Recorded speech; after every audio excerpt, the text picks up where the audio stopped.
brand like Chrysler can't be around for 100 years without bringing out some really cool product.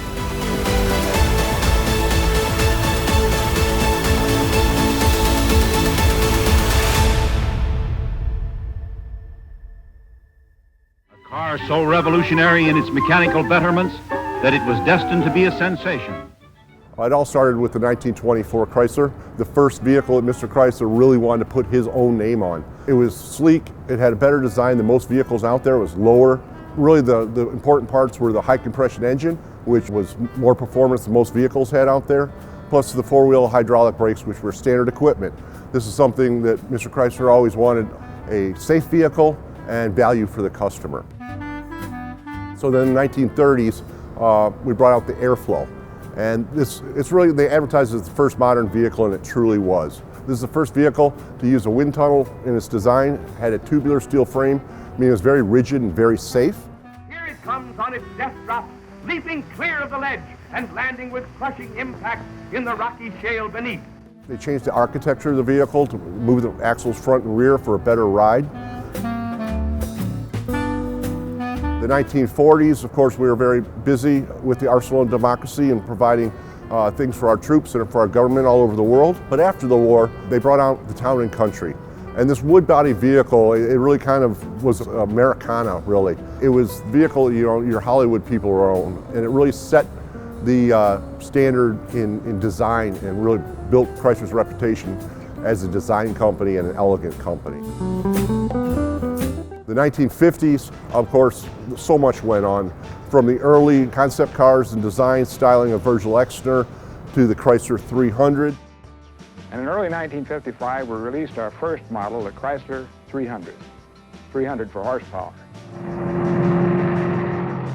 Chrysler 300 is the first car from the factory that put out over 300 horsepower and was built for performance with upgraded brakes, and even the badging had checkered flags on them. We then brought out the fins. In DeSoto for 57, you just touch a button and go. Split-second getaway in the most exciting car in the world today. Anybody in the world will look at a vehicle with fins on it and know that that car came from America. And the Chrysler brand really is the brand that brought those out. So in the 1960s, Chrysler brought out fuselage styling, and it really reflected the times. This is the 1960s where we're going to space, we're going to the moon. And it's really kind of a rocket ship looking car. When you look at it, the whole side of the vehicle, it looks like it could be a rocket ship, and that's really went across all brands, that look. Chrysler, finer than ever in 1973. 1970s was a difficult decade. We were transferring from larger vehicles to smaller ones because of the changing tastes in the consumer, as well as the oil crisis in 1973. So Chrysler brought out the Cordoba, their first small Chrysler. Shortly after that, things transitioned again to front-wheel drive vehicles. If you don't agree they're the best Chryslers ever made, the very best America has to offer at a sensible price, then I'm in the wrong business. Oh, one more thing. If you can find a better car, buy it.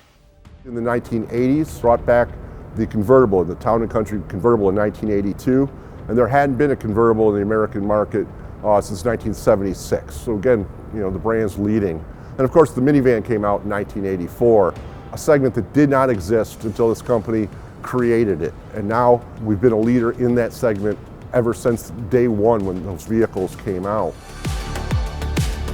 Throughout the 1980s, the design changed, became more modern. They moved to an updated LeBaron at first, but then in the 1990s is when the Town and Country minivan arrived. And then of course, cab forward design came out in 1993. A very modern interpretation of design. Late 1990s saw the PT Cruiser, which was, you know, a retro car, but a fun one. And it still has a loyal following. And when you see a PT Cruiser, you know what it is. And it's just a fun car. And of course, the 300 came back in 2005, you know, an iconic car that it looks dated, you know, really back to the original 300, really paid homage to that original car. And of course, the Pacifica came out in 2016.